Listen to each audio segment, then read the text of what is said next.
But I think some of those questions have also been posed by some that raise these concerns. How did we get to where we are? A situation where inflation has spiraled the way it is, etc., etc. Now, part of that, as I'm sure we all know, is money supply. As long as we have... Excuse me, Governor, please. I just want to interject there. Yes. When you were addressing the issue of inflation, Nigerians would like to know more, because as of December 2023, we were at 28.9%. I think 28.92%. And this is significantly impacting on Nigeria's purchasing power and economic well-being. And you know, cost push factor dominates. High energy costs, transportation costs, decline in agricultural productivity due to insecurity, and exchange rate fluctuation. You will agree with me that if the members here are thinking in this direction, they are right, that there is an over-reliance on monetary policy through increasing the MPR, monetary policy rate. And if we continue in that trajectory, there is this risk that there will be further economic slowdown and debt accumulation. So what is worrying these members is that, given the limitation of these various monetary policies in addressing this cost push inflation, what other alternatives or complementary strategies is the CBN considering to combat the inflation? In specific terms, they want to hear that. And whether they are in line with the prevailing economic situation. This is some of the things they are trying to capture in the varieties of the questions that they are asking around inflation. So let's hear specifically. Nigerians want to know what measures. Sure. Thank you very much, Mrs. To say that monetary policy tools can only take us so far. The idea is not to rely on monetary policy tools. Monetary policy tools have a way of moderating a situation where the macroeconomic variables are getting imbalanced. The monetary policy tools on their own are not sufficient, and neither should they be considered as long-term to be reliant on. They cannot be.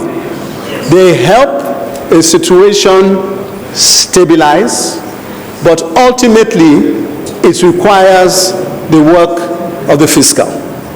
And that is why it is so important that both the fiscal and the monetary must work hand in hand. We have absolutely no doubt in our minds that the monetary doing it all on its own will not work. We have no doubt about that. So let me be very clear on that. That's not the idea. The idea is to at least be able to buy time and give relief to the system while the other inefficiencies or things that are not working as effectively as they should now kick in. So is there collaboration with you and the Minister of Finance in seeing that fiscal and monetary policies align in tackling this inflation? Is it there? Yes, it is. And for the avoidance of doubt, because this is very important, I know many times the question is asked about the relationship between the Ministry of Finance and the central bank, which is very important. And to answer that question before I say something else, we already have joint committees that meet on a very, very regular basis to look at these issues in a harmonized manner. That's one. Some of you Honorable colleagues, this is a dignified, sacred house. You should allow the minister to answer the questions, please. The governor, please. The governor. So we already have committees that work very, very close together to harmonize positions that are being taken. And of course, on the board of the central bank, there's strong representation from the fiscal side. So we ensure that at all times that collaboration is in check and is working smoothly. And where I was going to was, apart from the Ministry of Finance, it is also important that the central bank collaborates with other entities of government. Okay, for example, now we spoke about the NNPC, that NNPC moving its accounts towards the central bank also makes for greater collaboration between the two. And Mr. President's directive that all MDAs should have their accounts with the central bank, I think also speaks volumes of the kind of collaboration that is anticipated between the two. So that, I believe, is something that we are looking to strengthen, and I'm sure that the Minister of Finance will say something more about that from his perspective. But that's definitely an area that we are all very, very, we all do what we can to ensure it works smoothly. Then, in another issue that came up was the issue of development finance. And the question was, or the observation was, that the use of development finance have brought stability, especially in the agri sector in the past. And would the central bank be looking at reforming this or not? And the answer to that is yes. We are of the opinion that the central bank will not be involved in direct interventions. We have nothing against interventions, but we will not be involved in direct interventions. The idea is to partner, and where we have institutions that can do it effectively, judiciously, we support them. The point is that Nigeria cannot afford failed interventions. And we as central bank do not have the capacity to engage in what will ultimately lead in failed interventions. Our focus is inflation management, price stability. And that is why we have taken the view that we will de-emphasize these other issues that do not take the final goal of price stability and lead us there. We must. So for that reason, we've refocused our whole efforts to ensure that we live and sleep on the issue of price. So are you giving any hope to Nigerians today with regards to the dollars, to the dollars exchange rate? The exchange rate? Yes. I think to be okay. Back to the issue. The main issue has been liquidity. I think we all know this. There's been very little liquidity in the market. We took certain measures to bring liquidity back into the market, both with banks and non-bank actors. We did that. And the result of that is already showing. You see, the mere fact that I said that liquidity has gone up to $844 million as at yesterday is testimony to that. And I'm confident that we are headed in the right direction, and these things will moderate and find their own level. The distortions in the foreign exchange market over a period of time has created, in my view, an artificially high rate. And now that we've removed most of those distortions, we see a situation where those who stayed out of the market are now coming back in, and the concept of willing buyer and willing seller is beginning to realize the objectives as they were set out for in the first place. So I have no doubt in my mind that on the foreign exchange side, we are headed in the right direction. I have no doubt about that in my mind. I like the conviction on your face. Yeah, you're very sure of what you're saying. That is what Nigerians need to see. And let me ask you, why is it that you've not initiated the engagement with the Parliament as allowed by the CBN Act? You see why they are raising all their hands? Yes. It's because they have piled questions that have been unanswered because of that lack of engagement. Yes. Are you planning to activate that part of the Act to periodically engage with the House to update them on what you are doing so that they will be carried along? Yes. No, and to be frank, this is Mr. Speaker, this is an excellent observation. Let me say something though.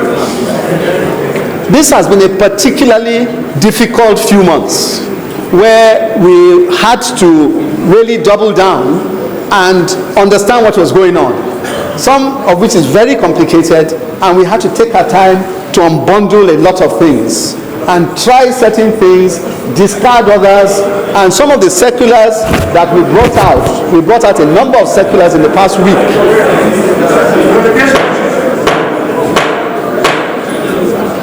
He's answering the question as to whether he will be interacting with you as allowed by the CBN Act. It is important that we hear him, honorable colleagues, please. Thank you. And some of the circulars that we have brought out, they take a lot of time to come to a final stage, a lot of time. So there was not put in one form. A lot of work has been work in progress. And also, I mentioned the issue of the volume of transactions. I think a lot of the questions have been directed at the concern, rightly too, of the liquidity of the foreign exchange market.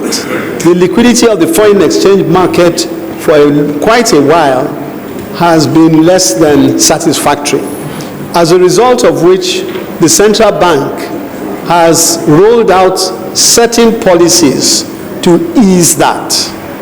That includes the need for the banks to maintain less of an open position or no position in certain circumstances.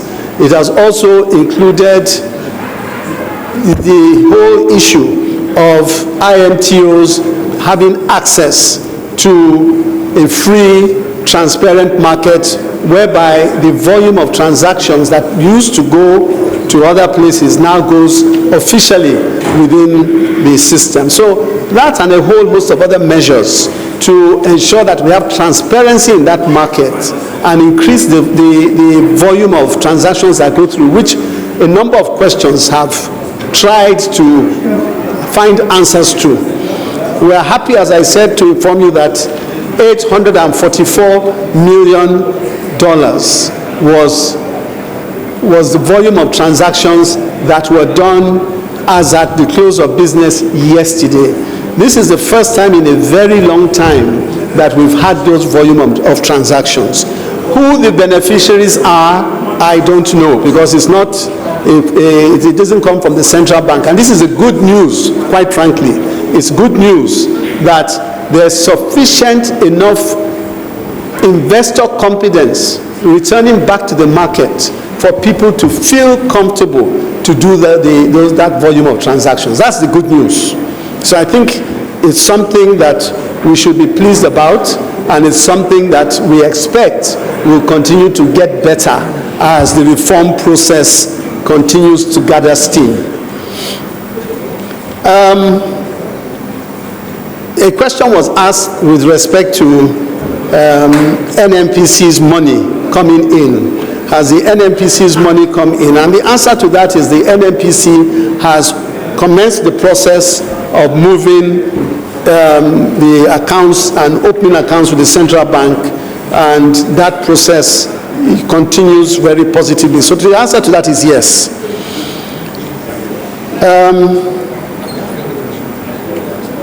Now, I said something again, maybe I should restate it a bit. With respect to medical and education, I'm not by any means casting any aspersion on anything or any business segment. I'm not. Basically, what I was saying is I felt it was necessary for us all to understand what the nature of the contributions towards limited dollar inflows and great dollar outflows were. One of the great dollar outflows over the recent past has been medical and education and a whole host of others. But all I was trying to illustrate is that we also need to have an attitudinal shift. That attitudinal shift to start to benefit our local economy, whereby we buy locally and we patronize local production.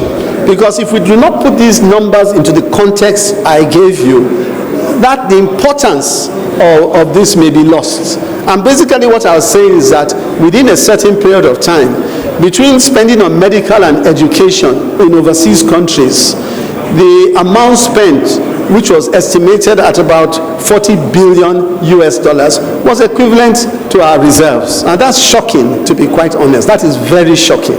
And I think these are things that we all need to just take a look and think about how we can benefit and strengthen the Naira from having more local production and using the local alternatives that we may have. So that is a wake-up call, as far as I can see. It's a wake-up call.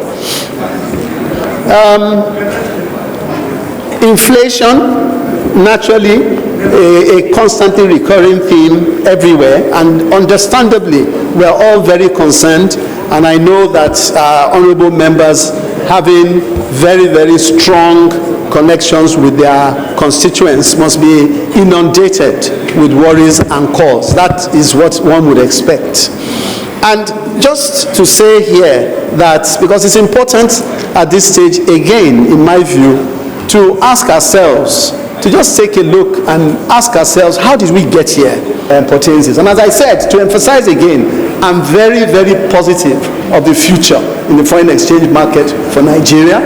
And going forward, we will definitely use this opportunity to engage a lot better. And it's very important because our monetary policy committee, for example, our monetary policy, it is important to be able to communicate to the outside world what we are doing.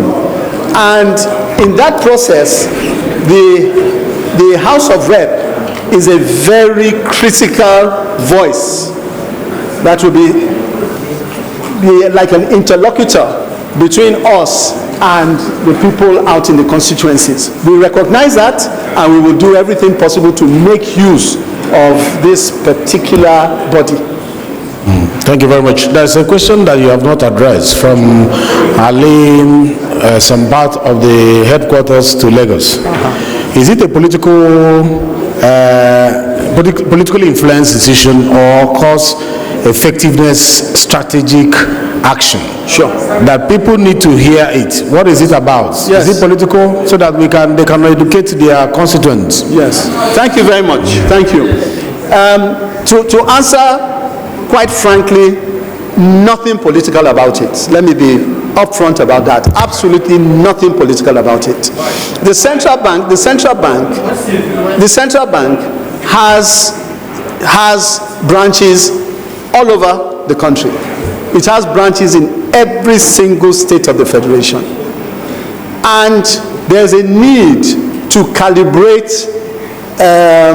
strengths and resources between the various parts of the federation. That's basically it.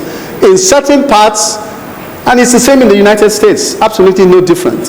Where you are getting information and statistics in one part of the country, it is good to have people who have the skills and are bringing in the results for the bank. So this is a tool whereby we're able to rebalance our skills around the country.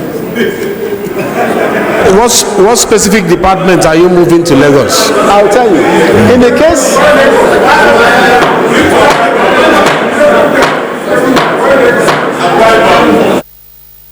members, you have been so dignified.